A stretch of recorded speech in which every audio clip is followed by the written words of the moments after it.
You know, I hadn't heard anybody in sports world talking about this, and I was like, why are they trying to cover this up? And then I remembered, wait a minute, I'm the guy that's supposed to talk about this. Let me just grab my Infinity Gauntlet and do this myself, because Brian Stonehouse, unsurprisingly, just had one of the most insane games you will ever see, okay? Here's break it down. Punt 1, he comes out and is already making life hell for the returner. End over end punt. This plays perfectly out of bounds at the 12-yard line. Okay, boom. He follows that up by mooning one 64 yards, where, in his infinite wisdom, this same returner tries to take it at the 1-yard line, and he's able to get a little bit of room back up to the 7, but damn, that's still netting 58 yards and starting at the 7-yard line when it should have been let go to start at the 20. But that wasn't the last bad decision Stoney would be forcing the returner to make, as he puts the returner between a rock and a hard place, with the rock being fielding a punt that's starting your team inside the own 10, and the hard place being letting said punt go to maybe start inside the 5. Well, he goes for the rock, as he, for the second time today, starts his team at the 7-yard line.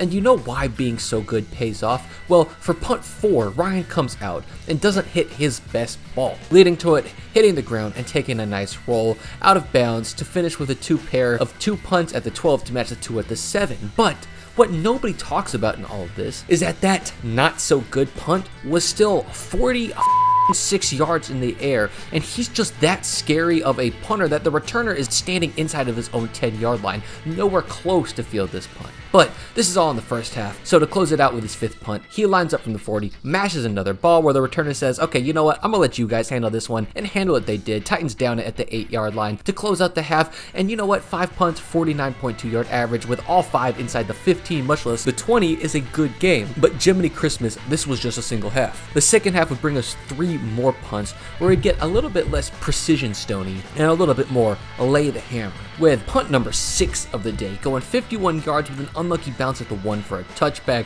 where, hey, if we get a little bit better on that check up, that thing's coming straight back down for another punt inside the 10. But finally, we get a punt where Ryan is punting from his version of the open field, where he can just lay into the ball as hard as he wants, and it's not even human, guys. 66 yards in the air. The returner wisely learns his lesson from the first time and lets it go, and he is rewarded as it bounces another 6 yards into the end zone for a 72-yard nuclear punt, still netting 52 of those yards, which any special teams coordinator is going to take, for those of you who like to comment that every touchback is bad. But for the last one, he ends on a bit of a low note. The ball still travels 40 yards in the air, and the returner is just so far away of it, he might as well not even be in the same play as this ball, but it takes another nice bounce down to the 12. But holy shit, man.